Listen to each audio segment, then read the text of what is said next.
E aqui diz: nem os impuros. Quem são os impuros? Que a Bíblia diz que não herdarão o reino dos céus. Os impuros, em primeiro lugar, são aqueles que praticam a fornicação, o sexo antes do casamento. Eu não estou me referindo a uma pessoa que caiu no passado e que já foi lavada pelo sangue de Jesus, nem a Bíblia está se referindo a tais pessoas.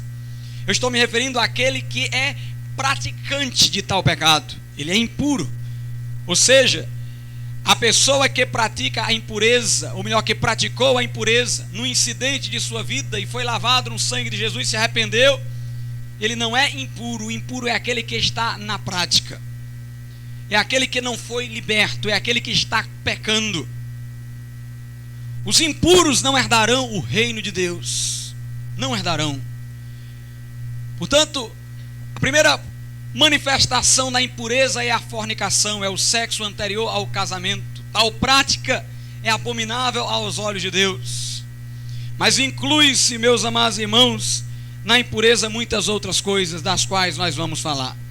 Mas em primeiro lugar, vamos nos deter na questão da fornicação, do sexo anterior ao casamento. Freud, com toda a sua oposição ao cristianismo, ele dizia que as pessoas imaturas, em particular as crianças, e para ele todos os seres humanos eram seres instintivamente sexuais. Ele dizia os imaturos, em particular as crianças, elas, quando se dão a atos sexuais, o fazem por curiosidade. Então para elas não importa com quem elas estão fazendo. Elas não são seletas nas suas curiosidades sexuais, mas dizia Freud, o homem maduro, o homem adulto, ele já é seletivo. Ele não se dá intimamente a qualquer pessoa, ele procura relacionamentos mais estáveis. Meus amados irmãos, se Freud disse isso, então todas as suas críticas ao cristianismo são indevidas. Porque então o cristão é a pessoa mais madura que existe, porque é o mais seleto. Ele só tem relações sexuais com a mulher, com quem casou, com quem se comprometeu na presença dos homens e diante de Deus. Se é a maturidade, irmãos, que faz o homem não ser mais dado ao sexo livre, e sim ser mais seleto, então o cristão, que é o mais seleto de todos, é o mais maduro. Louvado seja Deus.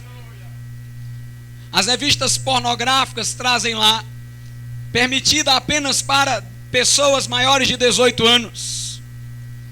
E os adolescentes às vezes querem comprar para se sentirem adultos. Mal sabem eles, irmãos, que aquela exposição livre de ato sexual, sem qualquer reserva de intimidade, não é um sinal da idade adulta. É um sinal de imaturidade, segundo o próprio Freud, que combateu muito o cristianismo. As pessoas hoje, com o movimento de liberação sexual, defendem o sexo casual. Uma pessoa se encontra com outra, mal a conhece, conversa um pouco, depois tem uma relação sexual com essa outra pessoa. Em seguida, elas apertam as mãos e cada um vai para o seu lado. É o sexo pelo prazer, descomprometido e sem amor. Mas notemos lá no livro de Gênesis, quando Deus criou o homem. Os irmãos já notaram uma coisa? Todos os animais foram criados em par. Quando Deus criou o leão, foi com a leoa. Todos os animais foram criados macho e fêmea. Mas no caso do homem foi diferente. Primeiro foi criado o homem e depois foi criada a mulher. Por quê, irmãos? Porque Deus queria mostrar que o homem deveria procurar a mulher não em virtude de um instinto animal de natureza sexual, mas em virtude de uma ponderação racional, através da qual ele concluiria que era bom ter consigo uma ajudadora. Os animais foram criados em par, porque o animal, ele atenta para a fêmea por uma instintividade, é um instinto, é um período determinado de sua existência que o impulsiona em direção à fêmea.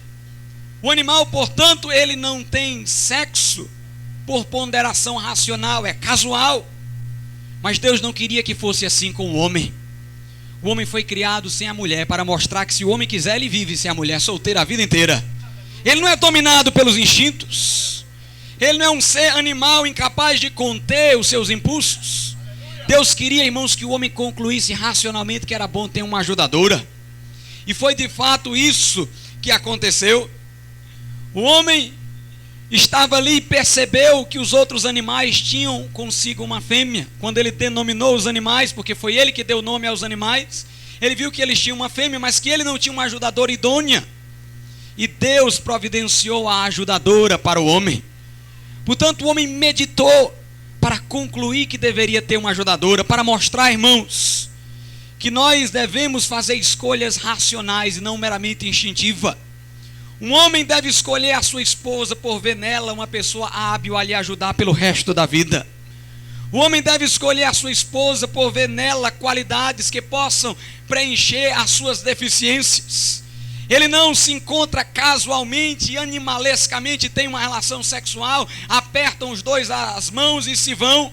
Não, o homem medita, o homem pondera, o homem escolhe racionalmente. E porque escolheu racionalmente, porque escolheu com ponderação, ele é capaz de se comprometer com aquela pessoa, na presença de outros, na presença de Deus, para ter um relacionamento estável e duradouro, que os cristãos chamam de matrimônio.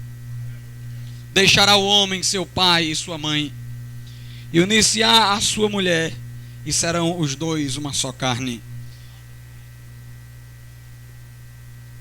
Mas atentemos para uma coisa: a fornicação, irmãos, é um sacrilégio. A Bíblia diz que o nosso corpo é um santuário do Espírito Santo, é templo do Espírito Santo de Deus. Se você entrega o seu corpo às vãs concupiscências, você o profana, e você comete um pecado de sacrilégio, um pecado de profanação de um santuário de Deus. É interessante observar que os da igreja de Corinto, que não tinham o temor de Deus e que estavam fermentados por vãos pensamentos, estavam caindo em pecados de prostituição. E diziam assim na sua racionalização, no seu auto-engano: a comida foi feita para o estômago e o corpo foi feito para a prostituição. O alimento foi feito para o estômago para o alimento, o corpo para a prostituição para o corpo.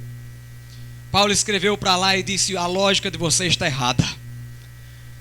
O estômago foi feito para o alimento para o estômago, mas o corpo foi feito para o Senhor e o Senhor para o corpo.